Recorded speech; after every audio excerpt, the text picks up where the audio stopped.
Hi everyone, my name's Susan Horsfall and I'm a romance author. You'll find my books on the ABL Romance webpage. My stories are all about falling in love in the Australian outback, the cities and even the Wild West. I'll be joining the Romancing Australian podcast panel to discuss all things happily ever after in romance stories, so I hope to see you there.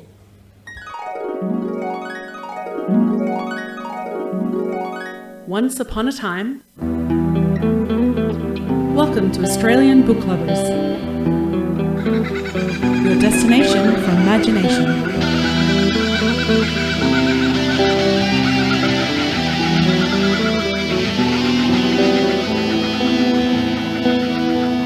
A big warm welcome to everyone and a huge thank you once again for joining us for the official Australian Book Lovers podcast. Our mission is always to bring fabulous Australian and Indigenous literature that spans a whole range of genres to book lovers around the globe, as well as fantastic resources and information for passionate authors looking to write their next bestseller.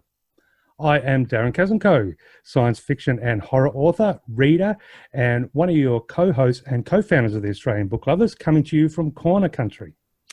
And I'm Veronica Strachan. I'm just going to call myself a multi-genre book writer, reader, and your and your other co-founder and host for today. And I'm coming to you from Wurundjeri country. So, multifaceted genre writer. No, multi-genre, yeah. The multifaceted works as well. Yeah, I like the word facet. Well, as you know, someone who's interested in gemstones, I think facet probably means a slightly different thing to you than it does to many other people. Oh, still just as intriguing to myself. I do opals, so definitely not faceting, but having sat and watched some people facet, fascinating art form. And if anyone hasn't had the opportunity to look into it or see somebody in a lapidary club or using a machine to do it, it is quite spectacular to see the engineering involved and the angles, but nonetheless. So here we are, episode 5, Veronica. Can you believe it? Episode 5, indeed, we could count it all on one hand, which is fantastic. Excellent. So we're going to need 2 hands next week, I think. That's right. No, it's still awesome to be here, awesome to be recording for everybody, and I'm very proud that we've got to episode 5. Obviously, the beginning of very many to come. So, sticking to what we hope to be a little bit of a format, I guess, Veronica, let's jump straight to some news.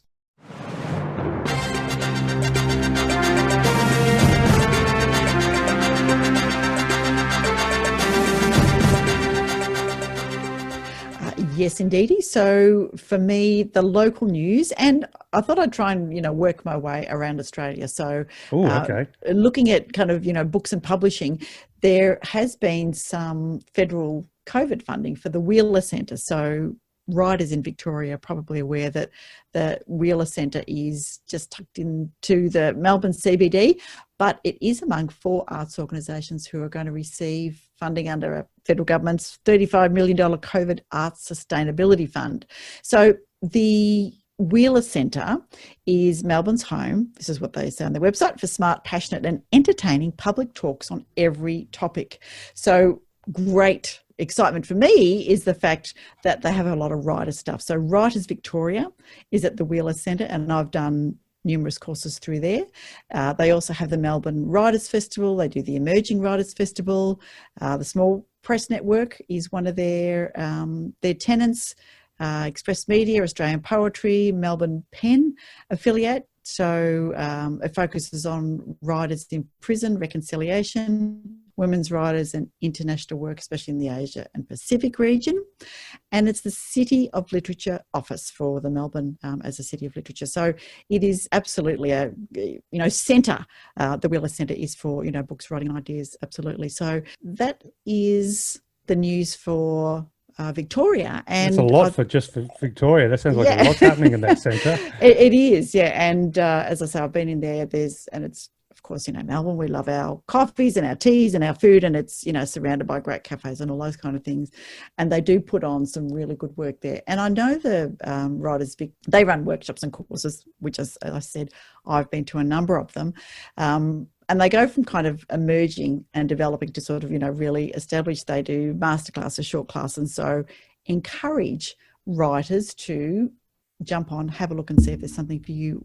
We can always continue to learn. And I think that was my biggest learning when I started to allow myself to do some writing, because, as you know, I started quite late and I was, fairly experienced at what I did and continue to do, which is coaching and facilitation. But writing was a whole other thing. And, you think, oh, I'll just write a book, but it's not that. Oh, I wish it was a case of, what are you doing Sunday? Oh, I thought I just going to write a book. And That's right. Might do a book tour come winter. I don't know.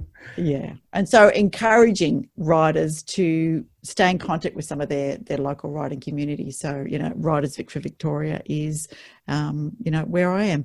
The other thing that we might do, and I'm just going to drop this one in on your cold down because I forgot to mention this, is the only way to do it. If anybody goes to any writers' festivals and wants to give us a quick little audio report or wants to jump on the podcast and give us a quick update, then please let us know. So I'm about to book myself a couple of spots at the Castlemaine Writers' Festival, which is one of the oldest in Victoria or Australia, I can't remember, but anyway, that's very bad because they're very close to me, but there are some great sessions there.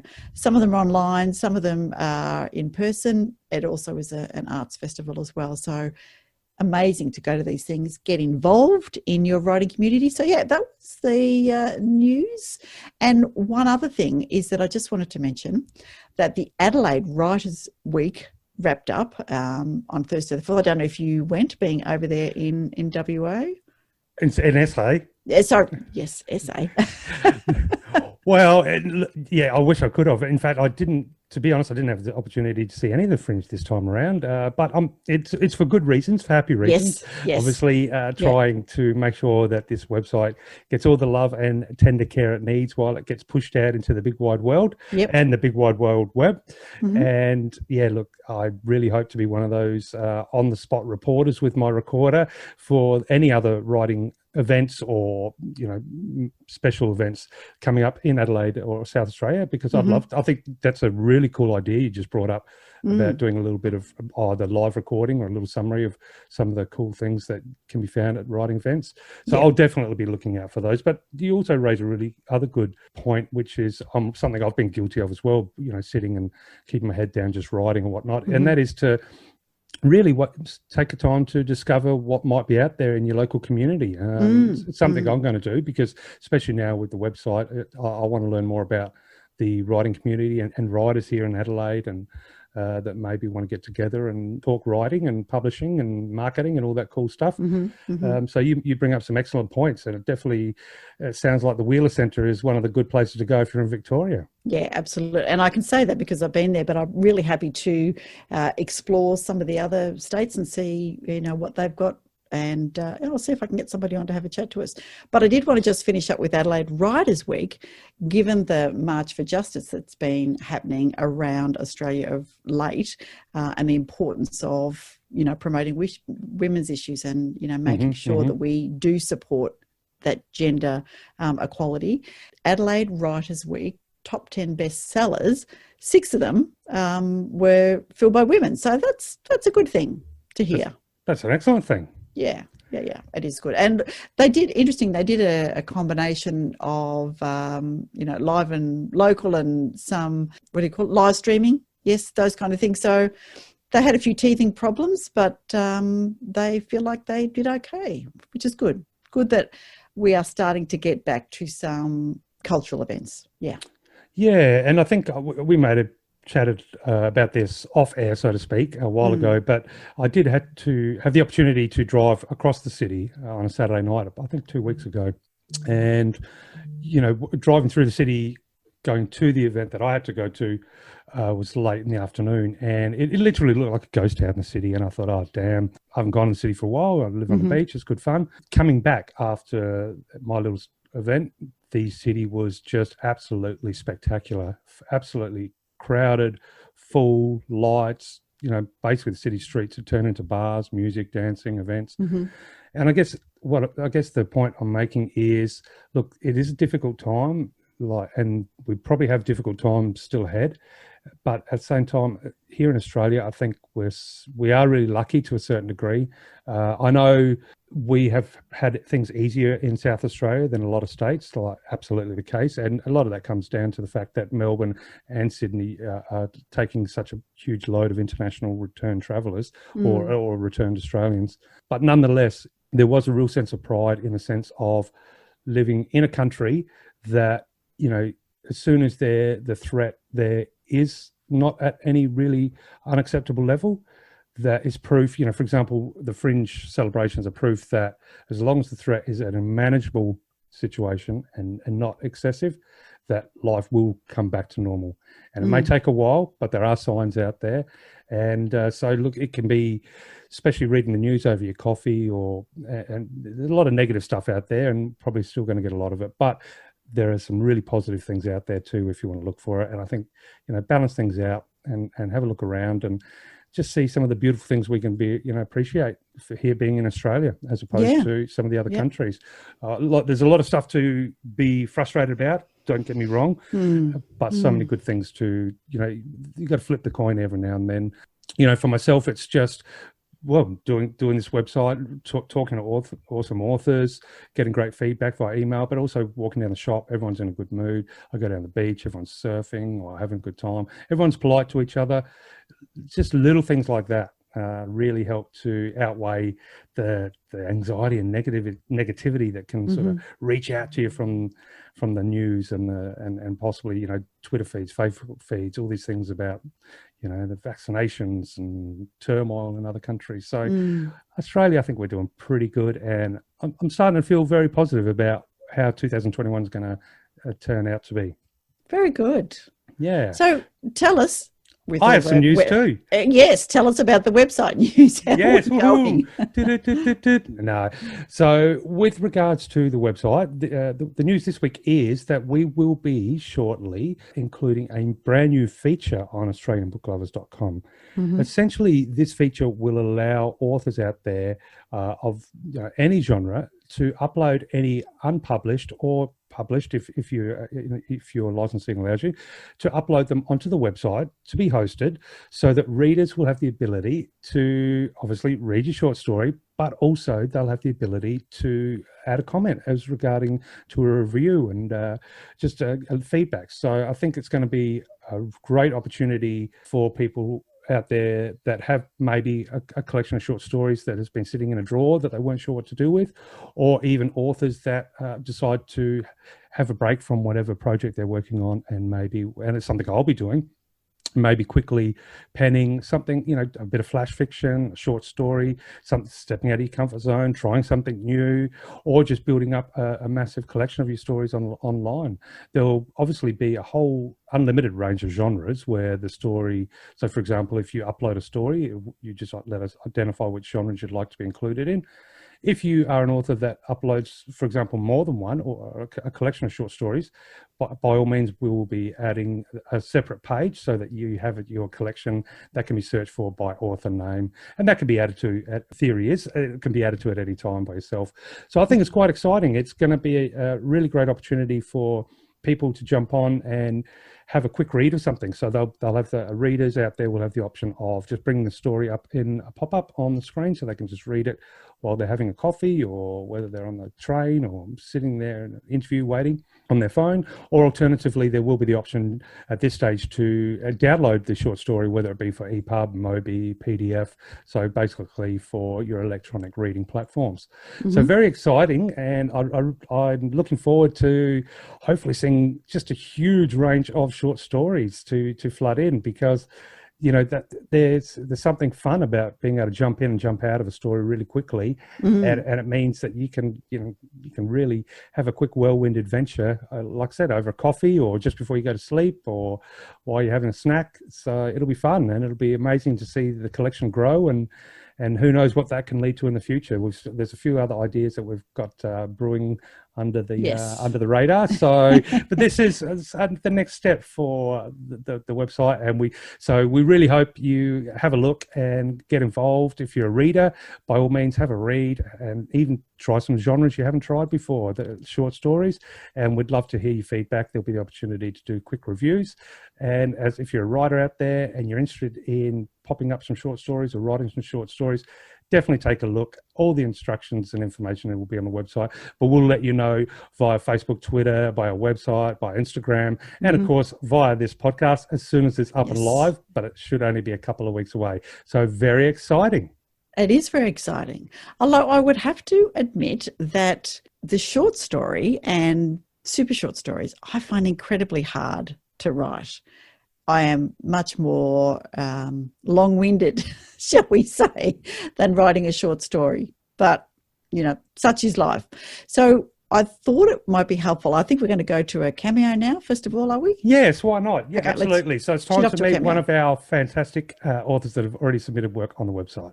So here we go.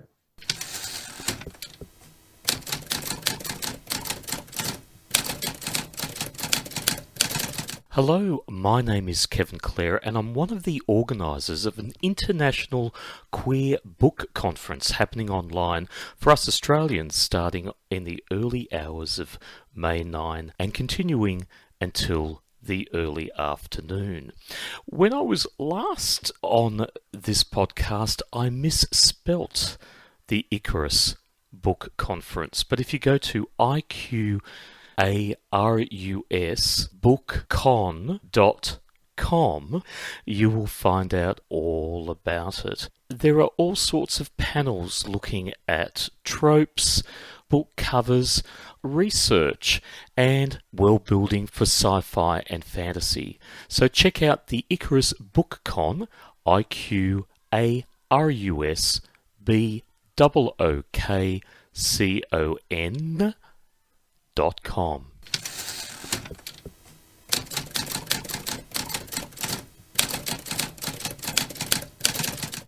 And we're back. 3 reasons word count is important in writing. So when I started to think about anthologies, because our guest author, Natasha O'Connor, has submitted as part of an anthology called the Christmas Australis, a frighteningly festive anthology of spine-jingling tales, which might also feature a couple of authors that you know, Darren possibly, Casco and V.E. Patton, but that's okay. But when I started thinking about anthologies, and I know a lot of people, when they begin to write, submit in a short form, and they submit to an anthology or they submit a short story to a literary magazine or something like that. And I thought it was interesting to have a bit of a think about word count, because in book publishing, anthology is a collection of, you know, literary works chosen by whoever compiles it. So it could be plays, it could be poems, it could be short stories, songs, excerpts from different authors. At the moment, I'm reading Relics, Wrecks and Ruins, which was compiled by A.K. Flintheart, which, you know, we mentioned in our first newsletter that unfortunately A.K. has recently passed, but she's got a fantastic collection of speculative fiction authors together, and I'm really enjoying that. But it can also be a collection of selected writings by a single author where they put all their bits and pieces together. And I think one of our authors, Ellen Baxter, did you say, has a collection of little novellas? Yeah, absolutely. The Gulp is a title that I've just grabbed and I'm about to dive into. So definitely keep your ears pricked for a book review. Should be the next podcast, definitely. But yeah, The Gulp, I understand that's an actual anthology of 5 novellas by Ellen Baxter. Horror, of course. And so I'll definitely be jumping into that. No surprise there. But I thought it would be interesting for writers and readers. You know, authors probably know this, but there are no hard and fast rules in terms of, you know, the amount of words that a book needs. But there are some, you know, guidelines, I guess, mostly in the traditional publishing industry, particularly for first-time authors. So it starts with something like flash fiction or sudden fiction, short stories, microfiction or micro stories, all the same thing. And it's a favoured genre amongst English-speaking authors particularly, and it celebrates writers for their ability to convey deep truths and universal human emotions in just a few short paragraphs. So when it's done really well, you can get really deep truths out. And, you know, one of the most famous short stories, supposedly written by Ernest Hemingway, although there's a lot of controversy about whether that was true. I wonder if this is what the one I'm thinking of when you just I'm sure it is. At 6 words: for sale, baby shoes, never worn. Yes. Yeah. So, there's 6 words that pack a very big punch. A very big punch. And you can investigate that yourself on Google and all the kind of Wikipedia and decide whether you think it was actually done by Hemingway or somebody else. But anyway, in Australia, particularly the Australian Writers Centre do furious fiction. Now, I know a lot of writers on Twitter get involved in furious fiction, and it's a monthly challenge where a set of story prompts is given and people have 55 hours to submit their best 500-word story for a chance to win $500. So that's one for people to have a bit of a look at. And where did you say that was? That's the Australian Writers Centre, which is writerscentre.com.au/furious-fiction. That sounds like good fun. It is good fun. You can get notified, and I know so it runs kind of a Friday evening to a Sunday, and a lot of the writers on Twitter use that to hone their writing skills, which is fantastic. So that's your flash fiction, which is the smallest. Then we get a short story, and the average short story runs anywhere from 5,000 to 10,000 words, but they can be anything over 1,000, and that's also dependent on people who are entering competitions and those kind of things. They'll find that each short story competition has their own particular word count. It might be 3,500, or it might be 5, or it might be 7.5, whatever. Now, a novella is between 10,000 and 40,000, but then there's an even narrower story option, which is the novelette. Oh, okay. I knew the novella, but I actually thought the novella fit up to 70,000. So I'm definitely getting the proper education. Proper education, yeah. So the novelette has a word count between 7.5 and 17,000 words. So, for example, the 8 stories that are in Christmas Australis, what you get is 1 novella, 2 novelettes, and 5 short stories if you go according to word count. But of course, what you get is 8 brilliant stories about Christmas in Australia. I objectively agree. Now, how long should a young adult novel be? Any ideas? Oh, that's a good question. YA. I would think a novel or novelette? A novel. We're moving on to novels now. I would think, at a guess, 20 to 30,000? No, 40 to 80,000. Oh, wow. Okay. There you go. So geared towards teenagers, but, young adult address heavier topics and have more adult themes than children's literature, all those kind of things. Now, these numbers I've taken from masterclass.com, where they've got, world famous authors, like Neil Gaiman and those kind of bodies, contributing to what they think the definition should be. But remember, they are all very flexible. So what about a middle grade book? Oh, guessing wise? Well, yeah, this is kids 8 to 12 years old. Then I would say 10 to 30 for that. Close, 20 to 50. I'm shooting too low. I've got to have more faith to the readers out there and the younger. Yeah, and that's it, because some kids are loving the chapter books and those things. So the range is kind of relative to age. So, books on the shorter end are better for younger middle grades, higher word counts for those, who are closer to 12. So a children's book, which is kind of the 7 to 8 year old age, they, can be starting to read chapter books on their own, and anywhere from sort of 1,000 to 10,000 words, and, just a little bit like an adult short story length. But that's interesting. And picture books, between the ages of 4 and 8, children have picture books read to them, and they can also start to read themselves. So, these kind of books can go from just a few words to around 500 or 600 words. Yeah, there you go. Yeah, that's last very section. Last section, of course. Spinning out about the novelette. Here I am. I'd never really realised there was such thing. There you go. So a novel. Now, if you're writing your first novel, the general rule of thumb is somewhere in the 80 to 100,000. But anything over 40,000 can kind of fall into that novel category, whereas, and 50,000 is about the minimum. But anything over 110 is considered a bit long for a fiction novel, except, of course, where the different genres have their own particular, word count. So thriller is generally 70 to 90,000. Science fiction and fantasy, we love doorstops. So, well, I was going to say, once you're over the 120, 130,000, it's either, there is the term doorstop, but I prefer epic. Yes. Epic is good. So, 90 to 120,000 is generally a fantasy horror. Those kind of things. Of course, you've got, Lord of the Rings, where, 175,000 and more. romance novels, not every one of those is epic. So some are as short as 50,000, sort of the high-end romance still can go up to 100,000. Historical, and they talk about, sort of fleshing out that historical world kind of lends itself to a little bit longer. So again, they're, more likely to be around the 100,000. And, nonfiction very much depends, as we talked in the last episode about nonfiction, it just depends on, what you're writing. So, memoirs can be sort of 80 to 90, but technical books or, niche books can, vary very much on, what the content is. Content, yeah, definitely. So there you go. There is your education on word count. Wow, thank you so much for that. And you've raised this before during this little education, but unless you're specifically aiming for a particular, maybe a particular demographic where you have guidelines, or unless, of course, you are aiming for one of the amazing contests out there, that will specify a maximum word count. Really, don't forget the story has its first dibs on how long it's going to be. That's what I think. Yeah.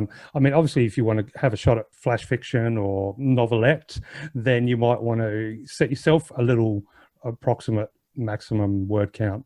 But I guess the thing is, don't feel restrained as a writer, or if you're attempting a writing project, unless you want to apply those restraints yourself for a purpose of practice, education, etc. But otherwise, think about what sort of story it's going to be: short story, novelette, novel, flash fiction, and then I guess aim roughly for the word count, but don't make it the be all and end all. I was interested to listen when Dale, Lorna Jacobson from our last podcast, mentioned that she writes almost like a short story outline. So she writes about 5,000 words for her book and decides whether it is going to become a whole novel. Yes. So that's, an interesting way to plot your story as well. And I know, I've spoken to writers who started out with a short story, but then thought, hey, there's more to this. And so the realization went the opposite way, where they thought it was a short story, but in fact they wanted to develop the world and the characters had a deeper arc, or they kept, nagging them at midnight to say, write more, write more, write more. So, interesting. Yeah, that's a really good point, because, that's one of the reasons that we're so excited about bringing the short story element to the website, because if you are a writer out there, whether you've already written work or you're about to start the writing process, author of all calibers, but perhaps you've got an idea for a story in your head and you're not sure, is it something that you want to really sink your teeth into and write a book about, or, set a book. But short stories is going to be a fantastic way to go to have a play with it. So you might say to yourself, I'll give it 3,000 or 5,000 words. I'll put the short story and I'll throw it up there, for example, on the website. Let people read it, get some feedback. It may be that you writing the short story triggers, this profound realization that, this particular story has to be a book. And you may get some fantastic feedback too, which will just reinforce that decision to, expand into a full-length feature. And the best part about that process too, of course, if you've got a whole lot of people who've read your short story and love it, they're going to want to know when you finish that novel. And so you've obviously got some eager readers out there ready to enjoy the full-length book that you write. I'm definitely going to use it to have a lot of fun writing some short stories, because, to be honest, anthologies were one of the great loves I had as a kid. I think, looking back, I probably started reading novels when I was 7 or 8, I guess. Fortunately, unfortunately, horror novels probably at the age of 9, probably 10 was right, when the Stephen King and stuff started. But, anthologies, I think, I guess, and to this day, what I love about them, or at least short stories, which is the essence of an anthology, I think they're, at least in the horror and sci-fi genre, and even action, that they're usually their tales, it's a fast-paced ride, but in that fast-paced ride, they want to quickly hit you with emotions or emotional content. And usually, because of the nature of a short story, it tends to have pack a real punch of an ending. And that's not to say longer books don't. Of course they do. But it's a different kind of punch, because you haven't had time to invest in characters. So it's really scenarios that can often give you a punch, as opposed to, because you haven't, the beautiful thing about a feature is you invest in the character arcs, you invest in people, and so any twist turns at the end can, spin your world upside down. But that same thing can apply in short stories, and but you've got such a small, I guess, amount of time to quickly develop something that's going to take you for a ride and spit you out going, wow, I didn't expect that. Now, obviously I grew up with horror, and I was just, thinking about anthologies before we jumped on the podcast. I was thinking about, back in the day, reading Stephen King, as most horror readers love to read Stephen King at the start. But he's very famous for his anthologies, and he's written so many short stories. And, for example, Different Seasons is one of the first. But from that, there was only the 4 stories in Different Seasons. So I guess there were 4 novellas. But from that, we got, Stand By Me and Shawshank Redemption, which is, so I guess those 2 names that most people would know by straight away. Night Shift, which was another one of Stephen King's anthologies. From that, we got Children of the Corn, Cat's Eyes, Maximum Overdrive. Not to mention, I still remember the vague outline of it, but a short story called Night Surf, which was set against a rising global pandemic. So I might want to revisit that one. And Skeleton Crew, another one of his anthologies, with things like The Mist, which most people know about. And still to this day, a couple of vivid short stories. One is The Long Walk, about in the future where people walk for, I think it was 3,000 miles, and you weren't allowed to get below 4 kilometers an hour. And if you survived, you'd win, an abundance of wealth in a very poor dystopian setting. And of course, if you went below 4 kilometers an hour, you were promptly warned 3 times and shot to death. So that was an interesting one. But that one stuck with me for a long time. So probably read it at a young age, a little bit too young, but really interesting. And but there was another one that stuck with me, which was an interesting one written in a diary format about a surgeon. I think the story is called Survivor Type, about a surgeon who was on a cruise ship and was actually smuggling heroin, and the cruise ship ends up sinking due to explosion or something along the lines of that, and he lands on a sort of tiny little island, subtropical island, I think it is, where all he's got is a pen, paper, and his heroin supply. And so it's about slowly going mad, dying of thirst, and at the same time becoming a heroin addict, or at least falling into the entrapment. So that was really interesting. So these are, some of the short stories I've read growing up that have stuck with me more than a lot of other stuff, but it's also because they're easier to remember, as opposed to something like, the Peter F. Hamilton, those huge space operas. Absolutely fantastic. Love. Yeah, but I couldn't give you a synopsis in 10 seconds. But whereas, with short stories, you can go, but see, these are obviously some people have expanded on and turned them into movies. So, the short stories idea is very cool for to work on and have something that you can possibly expand on later. But as far as anthologies go, I thought I might finish with my little bit of research I did, and that is that the word anthology actually entered the English language in the 17th century. And I read that it comes from a Greek word. Now, I can't pronounce the Greek word, but I can tell you that basically the translation is anthologic. So I'll try to say that. Anthologic. I'm pretty sure I said that right. Yeah, so a Greek word. And that literally means a collection of blossoms. Now, I read that it was a reference to what is one of the earliest known anthologies, titled The Garland, and the introduction of which compares each of its, now here's a good word, anthologized poets to a flower. Or anthologized. I don't know. It's not a word I've ever pronounced out loud before. So there's a first today. So I thought that's interesting. And obviously, poetry is usually something a lot of people think of first, and I do when it comes to anthologies, because most poetry that I come across or am exposed to is usually in the form of anthologies as opposed to by a single poet. Now, interestingly, so I thought I'd have a look into that. And a gentleman by the name of Michael Massey Robinson, who I am showing lived 1744 to 1826, was a convict and a public servant. He apparently is the very first poet to be published in Australia, whose odes appeared in the Sydney Gazette. So there you go, just a little bit of Australian history there with regards to poetry. I haven't read any poetry by this gentleman, but there you go. The very first poet was Michael Massey Robinson. There you are. Very good. So, good research, and we've been down some rabbit holes. And yes. you've had a little Reminisce. fanboy about horror. Yes. Short good. stories. Well, hopefully it inspires a few people out there to go, yeah, I can come up with something cool like that. And then kablamo, we're going to get some really good, awesome stories. Doesn't have to be horror, of course. It could be any genre. No. Doesn't have to be horror. What do you say?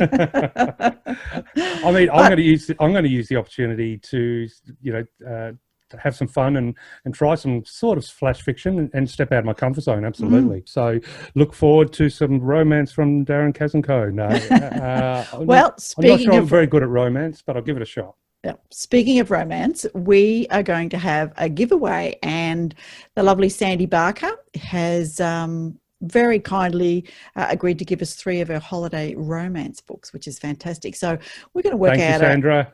We're going to work out a question and get people to contribute to that, and you can have 3 of Sandy's books. So it's going to be open to anybody in Australia and New Zealand, because we will post them off to you there. And if you want to hear some more details, stay tuned to our social media or join the newsletter, because you'll get first dibs on what's happening there. So if you'd like to join our newsletter, you can go to the website and subscribe on the contact page. Book Lovers. Right. The Book Lovers. AustralianBookLovers.com, and there's a subscribe button at the top of all of our pages. So you can't miss jump on there. Yeah. Yeah. Any button that says subscribe. You watch me miss it, but that's all right. But also we are going to, because as people may have guessed, Darren and I have particular stories and genres that we like, and we want to make sure the other genres get a little bit of a Guernsey. So we are going to ask some other authors from other genres if they'd come on and inform us or give us some first-hand knowledge about some of the other genres as well. So stay tuned for special guests on the absolutely. podcast. Well, special edition, ongoing special editions of the podcast, which I hope is slowly getting a little bit special already. But yeah. So I understand you mentioned Natasha is our interview today. Yes, absolutely. So Natasha O'Connor is fantastic. She's just got the most delightful way of expressing herself, and it is absolutely reflected. I've read some of Natasha's work, and she talks about things like, gasp-worthy moments, which is just fantastic. And, she loves feisty females. There's lots of talk about snark and good villains. She was brought up on, Terry Pratchett and Brandon Sanderson. We cover, tropes in science fiction and all sorts of things. So, yes, we're very happy to introduce you to Natasha and the chat that we had about her work. Well, let us step straight into it and hear what Natasha has to say.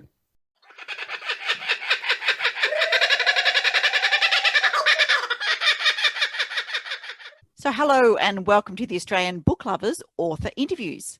Australian Book Lovers celebrates and promotes Australian authors. Our mission is to bring fabulous Australian and Indigenous stories to book lovers around the globe and to help authors learn more about writing. We're about to become the go-to place for finding your next great Aussie written read. I'm Veronica Strachan, writer and author, and I am your host for today's interview. And I'm absolutely delighted to have another one of our fabulous Aussie authors with me, and this is Natasha O'Connor. And she's author of some fabulous short stories, particularly in Christmas Australis, which is one of our great anthologies that you'll find on the website. Hello, Natasha. Hello. Nice to be here. Hey. So how are you travelling? Yeah, doing pretty good. It's 2021's been off to a good start for the most part, at least from a writing perspective. Excellent. So what has 2021 brought you in terms of writing? Well, I'm working on getting a couple of short stories finished, hopefully for a January deadline. Fantastic. And I'm looking to get back into my second novel, which is a sci-fi. So yeah, got plenty of works in progress. Yeah, absolutely. So tell me, when did you first begin to admit you were a writer? I've probably been writing since I was a kid. I can definitely remember writing in high school. It was atrocious. It was the usual teenage awfulness, the angry teenage awfulness that you get. Yep. But yeah, I actually stopped writing for a long time when I went to uni, and then realized the world of work was more demanding than I had given it thought it would be. So, but then events took a turn, and I started writing my first actual proper novel. And next thing I know, I've written a whole 90k draft, and in true Panther style. Yep. And I actually started to really take it seriously, probably when I started getting actual proper feedback on it. Yep. So tell me, what genre do you write in, Natasha? What's your favourite? It's got to be spec fic of all kinds. There's something about magic that is close to my heart. I might be nearing my 40s, but I still believe in magic. Every time I sit down to read a fantasy or a sci-fi, and I see all of those cool little elements, like a new religion being created, or somebody's doing some really cool magic spell, whatever, or there's a really cool ship, and that just, it's great. Can't beat it. You find yourself easily slipping into the world then? Yes. Yeah. So what are some of your favourite tropes in speculative fiction, or perhaps, fantasies you've kind of, mentioned as one of your faves there? What bits about it do you love?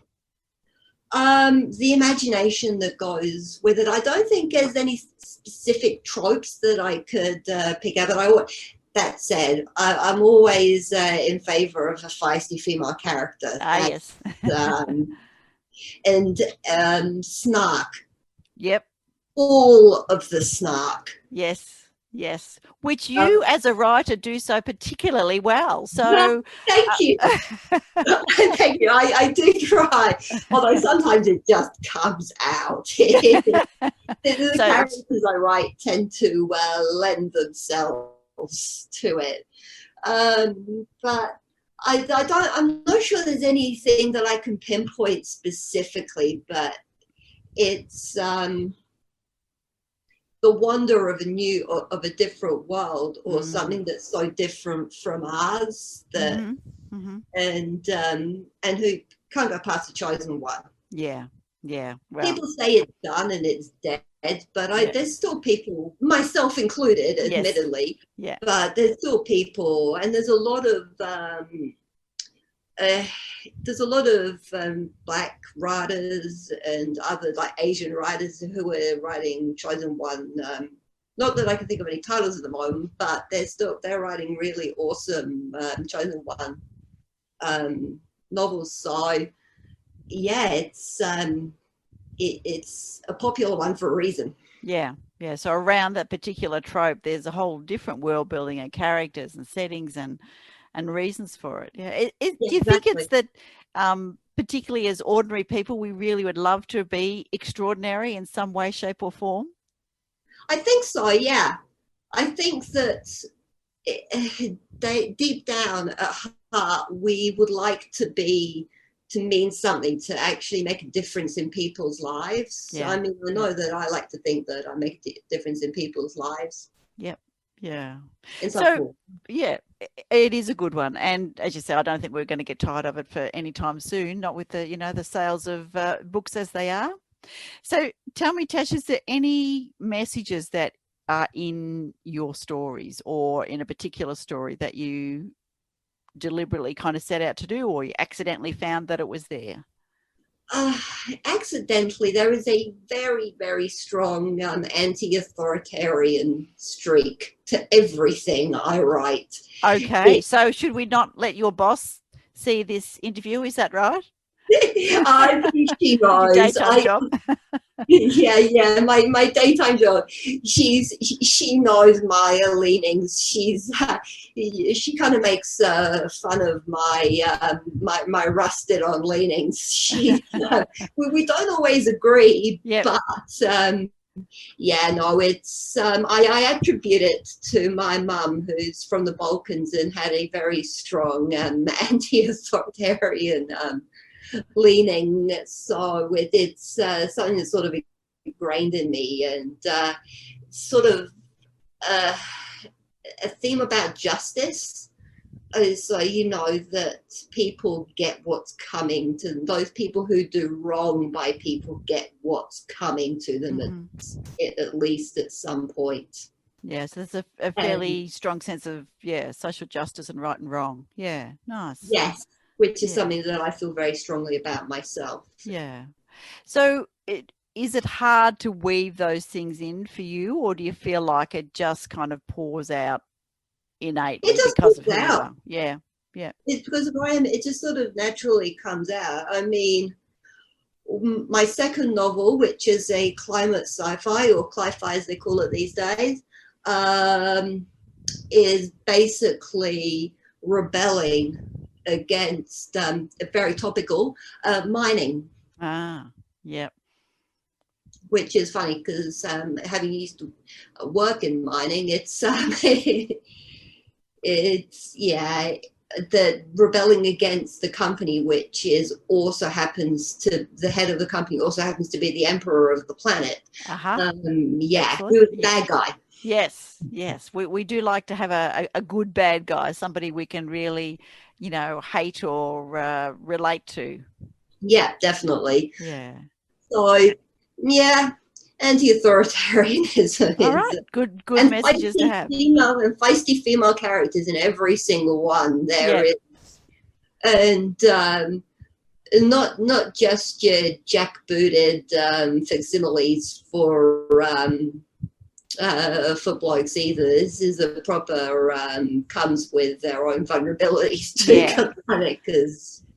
Nice and complex. Love those. Exactly. Yeah, nice and complex. Very good. All right.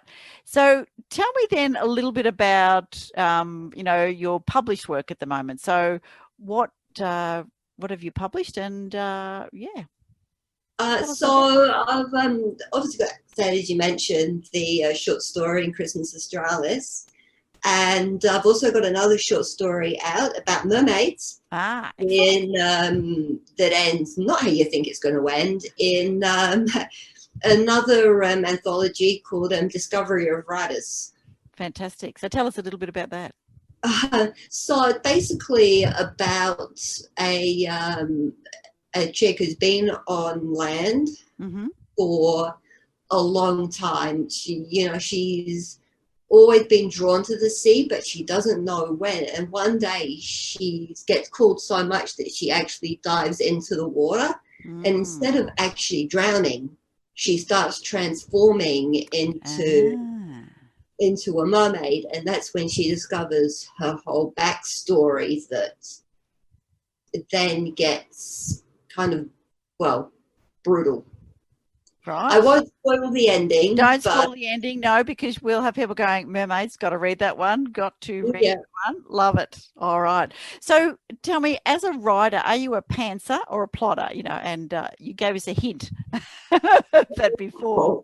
I am 100% a pantser in every single area of my life. I do not plan at all. Yep. I never know where my stories are going, which is great. Yes. It's really great. Until you can plot it. Yes. And then you find that there are 1,000,001 plot holes, and why was that person there when they were in another planet at the time? No, it's a joy. It really is. Some of the gasp-worthy moments that you get when you come up with a really awesome plot or twist that even you never saw coming. That is priceless. You cannot put a price on that. No, fantastic. It is wonderful. Yeah, and that's the absolute joy of being creative and in the flow, isn't it? It really is. Yeah. I mean, this was Amber Skies, which is my second. It sort of had to be dragged out of me at times, kicking and screaming, because it just did not want to come. That is a downside of being a pantser. But then I get to a point where it's like, oh my God, that is the best twist ever. I am a genius. And those moments make up for the rest of it. Make it worthwhile. Yeah, absolutely. So tell us a little bit then about your writing process. So, you're a pantser. Are you a morning person or an evening person? And, you obviously work at the moment. Is that full-time or part-time? Where do you fit your writing in around? Plus, I believe you've got a little fellow who takes up a fair bit of time in your life also. Yes, he's I'm an anytime writer. Excellent. I am a fit it in where I can. I do safeguard my lunch breaks very, very voraciously. I dare disturb my lunch breaks at your peril. I do not take kindly to people interrupting me. It's like my lunch break, my writing time. Yes, that's probably my one solid bit of routine. Otherwise, I fit it in wherever I can. Mm-hmm, mm-hmm. Very good.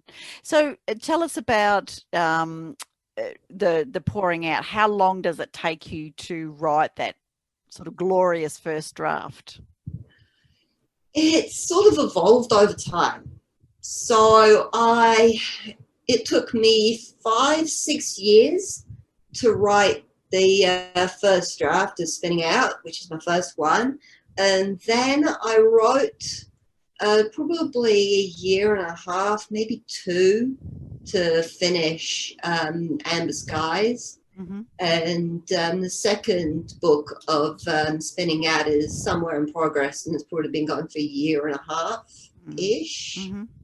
I'd say. So that's kind of stalled at the moment when I had to split book 1 of Spinning Out in 2, because after discovering that I needed to, in true Pantser underwriter style, pad it out. Mm-hmm. So I'm probably going to have to go back to the drawing board and Shakara plan it.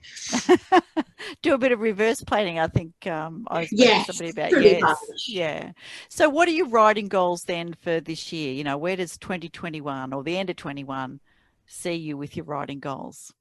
I would like to, by the end of 2021, query Spinning Out 1. If I can get it ready in time. I think that now that I've sort of got the plot where I want it to, it's sort of more fine-tuning, and it's with beta readers at the moment. So I would very much like to get it query ready, which is another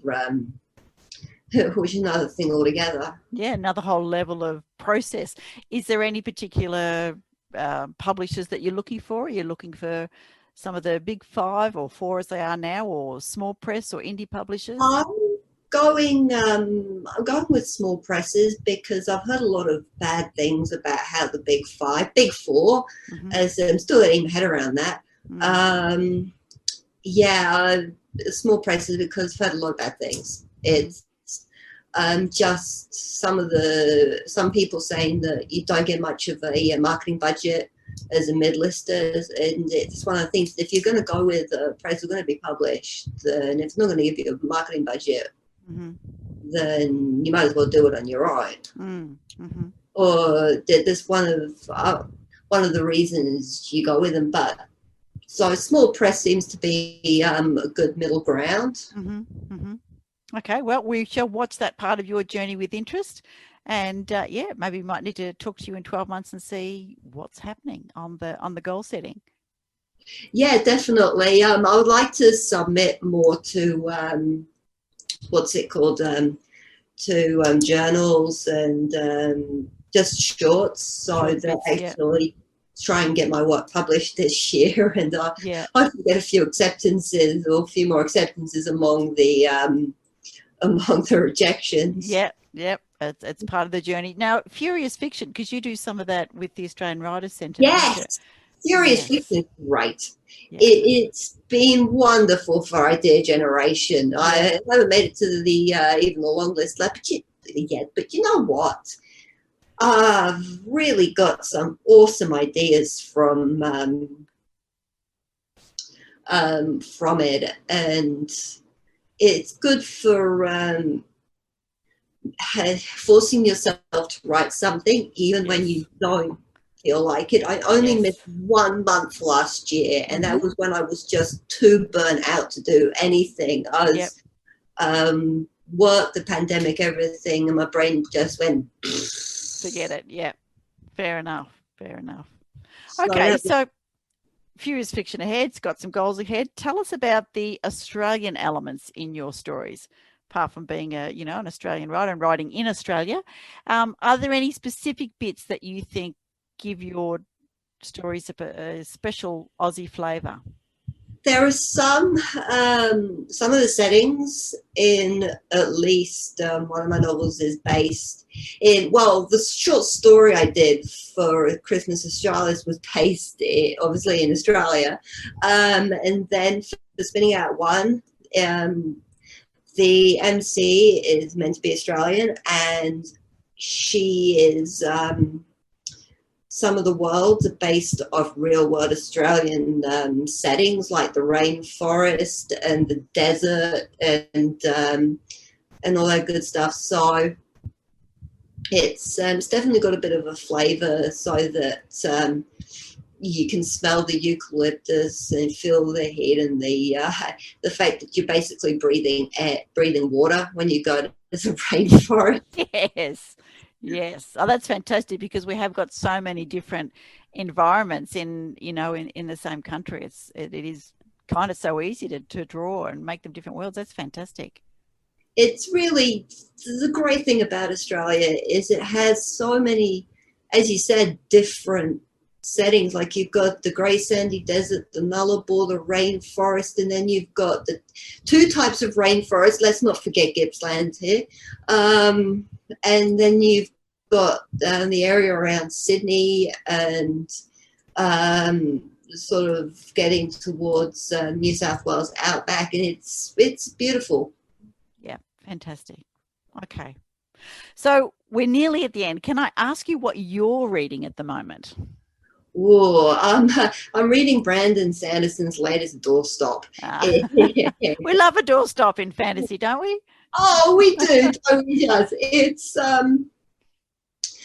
it's the fourth book, I think, in the Way of Kings series, and he's just such a great writer.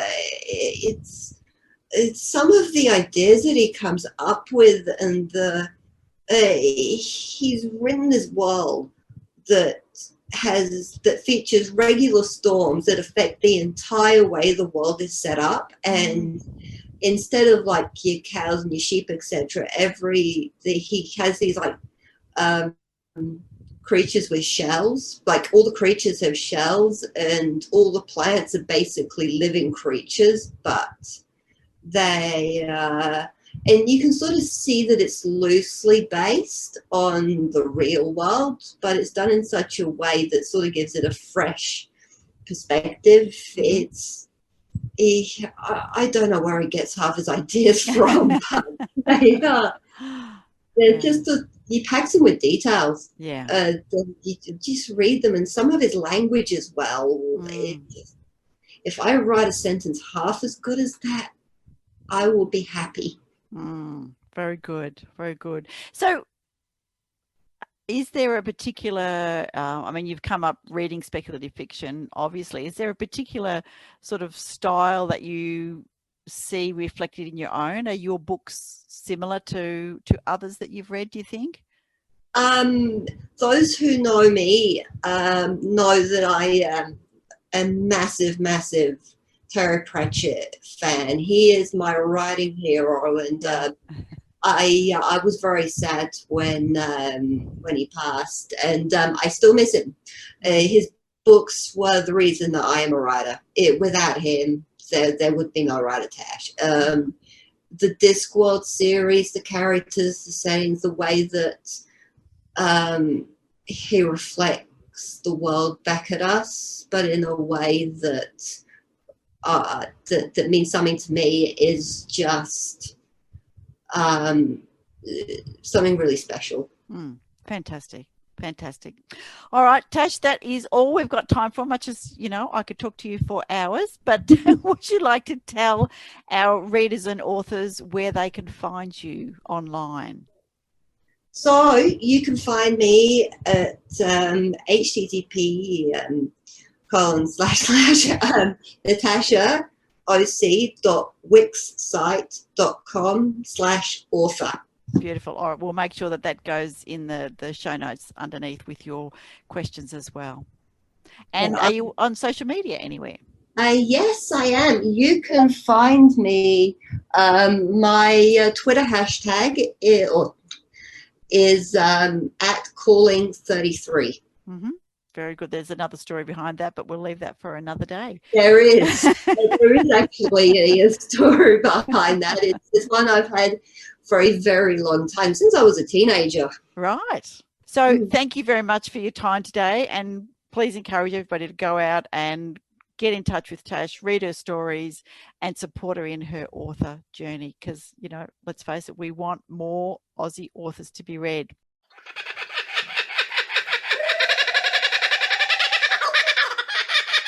Thank you so much, Natasha, and thank you, Veronica. But most of all, thank you, Natasha, for coming on board and having a chat and being a part of the podcast. But as Veronica might have mentioned earlier, it was also really cool to be able to be a part of an anthology with Natasha in the anthology Christmas Australis. That was a heap of fun to work on because, you know... It was great. Yeah. And not only that, obviously we'd been spending a lot of time working on the novel that we were co-writing each, the Beneath Burning Sky. And I was also knee-deep and working real hard on the sequel to the Hallucigenia project. So it was real refreshing little break to, I mean, I jumped in and worked on a little detective noir set in the late 1970s, which was complete opposite of what I'd been working on. So it was really good. For me, it was like a coffee bean after a wine tasting or something. Just a very good refresher. So... And I'll admit that I wrote a horror short story, so... The secret is slowly being unraveled. So, no, but, you know, Natasha and all the authors that jumped in and were part of that anthology experience was fantastic. And, look, really hope to do it again. That's definitely something moving forward. Hopefully we can arrange and think up more reasons to put together anthologies. But no, thank you, Natasha, for joining us. And a little bit shorter one, that one. So we're definitely going to have her back and have a bigger chat for sure in the future. Yes. So speaking of in the future, still to come on the rest of the podcast, we've still got another cameo and we've also got some book reviews to come. So definitely stay tuned until the end of the show. So some excellent stuff there. And if you'd like to send us a book review, feel free to record your, 30, 60, 90-second audio of one of the books that you've read from the Australian Book Lovers website and send it on in via the contact page. We'd love to share that. And if you're a little bit shy about recording your own voice, send us a text and Darren or I will give it a read. Yes, absolutely. And moving forward, maybe in the near future, we may even have a few more voices to select from, but yes. But definitely if you do get the chance to read one of the books that are listed on the AustralianBookLovers.com website, fantastic, because that means you're supporting great authors out there. But not only that, it would be wonderful if you could just take 30 seconds to do a quick review and pop it in, and we're happy to put it on. That'll be so wonderful. So Veronica, before we do anything else, I think it's time to perhaps introduce one new segment that we hope, or I hope, is going to be a little bit consistent on the podcast, and that is Favourite Quotes of the Week. Yes. Although that probably sounds like a quote that comes from the week. No. About my favourite quotes this week. Yes. We'll work out a good title. But so this segment is about quotes. Yeah, I'd go with that rather than, have you been paying attention, Tom Gleeson and all that, they are pretty funny, but no, we're not that funny. I have so many quotes. I am a quote collector. I love quotes. I find them inspiring. I find them motivating. I find them really useful to use in workshops, because you just never know when the right word says the right thing. So the first one that I want to share with you today is by Tom Stoppard. Now, Tom is in fact a Czech-born British playwright and screenwriter. So I haven't read any of his work apart from this quote, which really, really speaks to me. And I've actually got it on my computer desktop at the moment. So this is: words are sacred. They deserve respect. If you get the right ones in the right order, you can nudge the world a little. Touché. Touche. Yes, I think you can definitely nudge the world. I guess that's the pen is mightier than the sword, but yeah, absolutely, very profound. Yeah, and that's just it because a quote can touch you in profound ways. It can and it can make you one sentence can perhaps make you look at the world in a completely different way that you'd never hadn't previously looked at it. No, and I think it's also relevant for the spoken word, of course, as well. And we think of I have a dream. As soon as you say those words, people know where that's from, and you can see images of the Reverend Martin Luther King. If you think about woman, hear me roar. Helen Reddy and where that goes, and that powerful song was used in the March for Justice that we've had in Australia recently. So there is the spoken, but there's the written word, and so many of those words will nudge either your world or the entire world a little. Yeah, and to nudge the world. Entire world, it always begins with one person, doesn't it? And if something's powerful enough to change one person for the better, then it has the potential to change a lot of people for the better, or change one person and give them the motivation to make it their mission to change things for the better.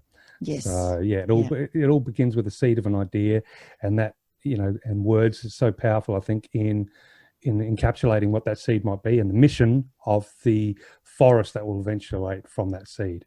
Yeah. So definitely beautiful little. All right. Quote. So what's your quote that you want to share today? Well, I'll go on the first one because I've got two. But okay.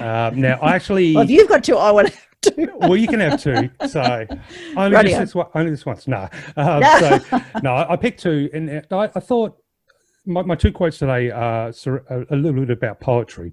Having looked into anthologies and the very first time I used in English was about poetry anthology, but I think you can take the word poetry and actually just put in words, I think is what makes it beautiful as well. But so now the thing that I love about quotes in general, because I read so many, is I see the name, but it may not mean, to me, it could be anonymous. So unless it's a well-known name, so which makes it a little bit more mysterious for me. So some of you out there may know of the person that's done the quote. In this instance, I don't, and didn't look into it just yet because there's something a little mystical and magical about just seeing that name and going, wow, who is this person? But so my first quote is from a person by Dylan Thomas. And the quote is, poetry is what in a poem makes you laugh, cry, prickle, be silent, makes your toenails twinkle, makes you want to do this or that or nothing, makes you know that you are alone in the unknown world, that your bliss and suffering is forever shared and forever all your own. So a little bit of a downer one, but I think to me, it's kind of an expression of how personal words can be when you read it yourself. So, for example, if a poem captures heartache, for example, a lost romance or a tragic romance, it's something that's universal in the sense of it happens to a lot of people, but poetry can make it that suffering your own, so that you're the only person in the world that knows the pain of that love, because that love was so special. Does that make sense? I guess that's how I read it. So a little bit of not a downer one, but just it highlights how powerful, like you said, words can be. And this one was kind of the opposite to yours just then. Rather than affecting the whole world, this can take what affects the whole world and make it feel like you're the only one. Internal, and if it's if it's Dylan Thomas, the Welsh poet who I do know of. Oh, there you go. Yeah, so he also, immediately what comes to mind is that he wrote "Do Not Go Gentle Into That Good Night," which has always been but what is it? Do not go gentle into that good night. Rage, that's right. Rage against the dying of the light. So that has always felt like a really good one. So so he was quite a famous poet. So there you go. Sorry if I've ruined. You didn't want to know, and I've told you. No, that's all right. No. Well, now you've illuminated the mystery. But see, until you told me, it was a mystery, and now added a little bit of magic because by giving me another one of his great quotes, which was... Well, there you go, yeah. It is a good one. Now, I did go and hear a poetry reading by David White, who's I think he's an Anglo-Irish poet, and a friend of mine said, oh, come along with me. And, I hadn't been to a poetry reading before, but to hear him speak his poetry was mesmerizing and interesting, where he put the inflections in what I would not necessarily have thought, oh, if I was reading that, I probably wouldn't have emphasized that bit. And, you mentioning about, there's a prickle and the emotion and things that popped up with Dylan Thomas's words. To hear the poet read their own work was fantastic. So, yeah, that was David White. And, yeah, I can't remember any particular bits, but, yeah, it was amazing. Yeah, and you're right when you said that when you read your first quote out, that not just the words, but the spoken word as well. It's like a piece of music, I guess. It can be such a simple piece of music. And the notes, you can play the notes in sequence perfectly. But the person who wrote the song, they'll always be able to play it with something that's just not capturable on paper. Yes. And like I said, it's those inflections. It's those how they just even it's just plucking the same note or hitting the same key on a piano, but how they hit it, I guess it's that intangible mystery glitter that goes in. So absolutely, I would think a poet who has the opportunity to read their own poems, to be fascinating here, where what they accentuate and what they pull back on their rhythm and their tone and the way they read their works. Because I know I'm not going to do any justice to any of these statements as far as the way I talk. So, but you interpret them as you want. So yes, that's right. Yeah. Which brings me now to my your number 2 second quote, which is I was tossing up which one to do, but I think Maya Angelou has written so many beautiful words and so many quotes of hers that I love, but this one fits very nicely after what we've just said. Write it so that people can hear it and it slides through the brain and goes straight to the heart. That is deserving of a T-shirt, which I would wear every day. So you say, put it on my cup so I'll never forget. Yeah, I've made it a mouse pad. I've put it on a mouse pad. So it's there. And I've got under that's at the top of the mouse pad, and on the bottom it says, would I be better off writing? So just to encourage myself to think about her words. So you put in 3 quotes. Wow, no, that's just the question to myself. Would I be better off writing? No, that's good. Very motivational little piece. It is lovely. And when that kind of writing, because the book or the story just takes you away from where you are and just drops you in. And that, I think the Dylan Thomas quote that you said just, epitomizes that it takes you completely into something else, and it stirs something in you. You know that you've got a good story if people are laughing or crying or getting angry or, nudging the world a little. So, yeah. Yeah, and I like it straight through the brain and into the heart. Yeah. And because ultimately that's where all the stories, I think, touch us, is in the heart and the soul. Yep. I mean, on an intellectual level, we can interpret it and analyze it and perhaps, use our imagination. But ultimately, it touches us somewhere that, I guess, for want of a better word, you say it's the heart. Yes. So for my second one, as I said, I'm on the poetry theme, but I'll go completely different next week. But now this is by a gentleman called Carl Sandburg, who I'm told is from the Atlantic, wrote for the Atlantic. And this is back in March 1923. This is when the quote was published. Now, I think it's cool because it's kind of like a little bit surrealistic, but anyway. Poetry is the journal of the sea animal living on land, wanting to fly in the air. Poetry is a search for syllables to shoot at the barriers of the unknown and the unknowable. Poetry is a phantom script telling how rainbows are made and why they go away. So I love that little thing. It's trying to capture a ghost, trying to capture something. And again, I think words you could slip the word words rather than poetry into that, because sometimes it is trying to capture something that's almost impossible to describe, whether it's an emotion, a sensation, feeling, finding out why rainbows there and why they go away, I guess, but is to shoot at the barriers of the unknown and the unknowable, I think is beautiful little part for me, because the unknown can be known at some point, depending on how much courage you have in going into the dark of a good night, as per your previous quote. But the unknowable can never be known. So to be brave enough to go and try and find those things that lay right on the edge between the two, that's a beautiful thing. And I'm sure at that point is the secrets of rainbows, I'm guessing, or at least sea animals flying through the air, which is possible, because I've had many a stingray jump over my head out in the water when I'm surfing. So, and they do fly a little bit, but very, very alien and creepy, because they're silent when they leave the water, and so suddenly there's a sea animal flying through the air. So there we go, a little subconscious memory being brought up by that little phrase. So that is my 2 quotes for this week, and thank you so much for your quotes, Veronica. Excellent. So really enjoyed that. Yeah, maybe we'll think of it next podcast episode, but maybe we'll start coming up with we'll challenge each other with a theme to come up with something. That's a good idea. Yeah, so we'll work on it. So, but for now, I believe it's probably time to thank all of our listeners for joining us for episode 5 of the Australian Book Lovers podcast. And we definitely love you to stick around for just a bit more time, because we've got the book reviews and another amazing author cameo. But I guess, Veronica, you're always so good at letting people know where they can find more. Yes, indeedy. So you can find us on the web at www.australianbooklovers.com.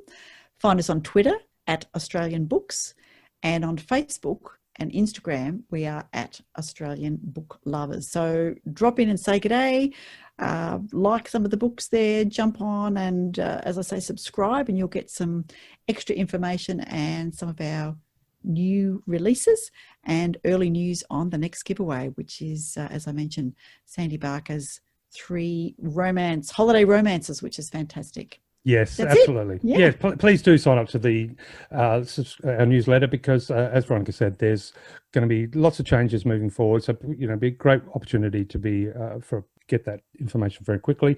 But nonetheless, if you have visited our website and you haven't visited it again recently, do keep popping and having a look. We've got our latest editions page now, where you can see all the latest books as they are submitted to us, so the directory is growing every day.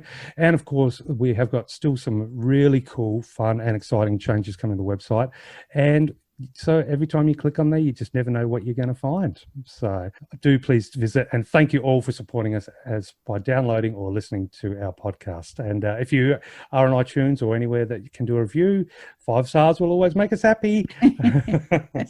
Absolutely.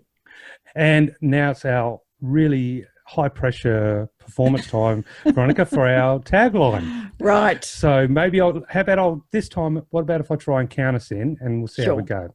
All righty. I'll tell you what, okay, maybe you say the first part, then I'll count, and then we'll do the tag. All right. So take care for now, and remember, 1, 2, 3, 4, read more Aussie books. Yeah. That's almost kind of, pretending to be professional from a very distant perspective. No, thank you, everyone. Have an amazing time, and we'll see you on the next episode. Thanks, Veronica. Okay, bye. Take care, everybody.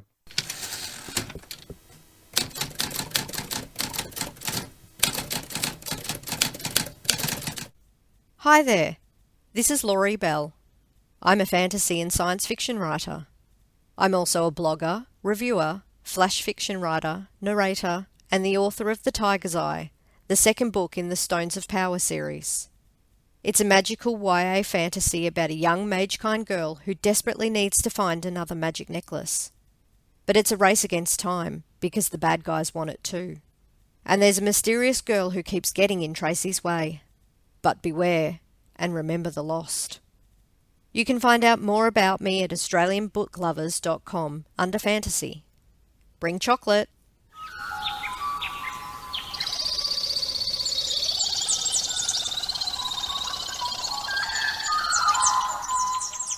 Maternal Instinct by Rebecca Bowyer delivers an uncomfortable future that's not only possible, it's moving closer to highly probable every day. I really love the quote, "I don't want to feel like this," she whispered, "but I do." Kind of sums it up for me. As a midwife and working mother, this story rings eerily true and is undeniably troubling.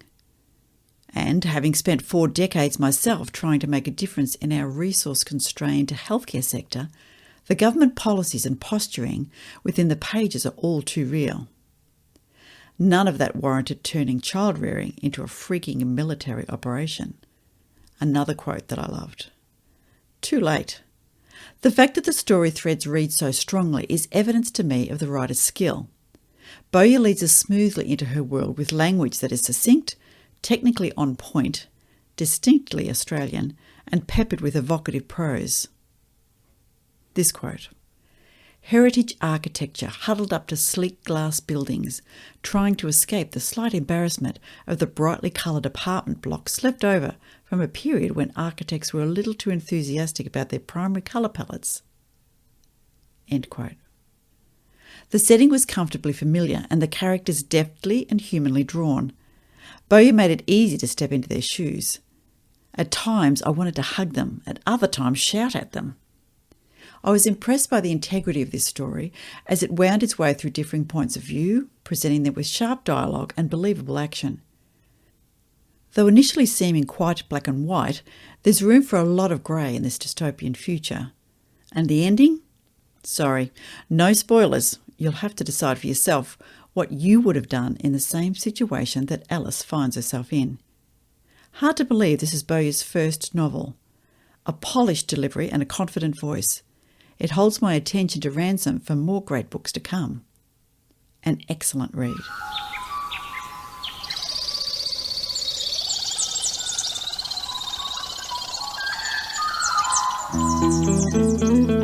Let's meet again. Where magic happens.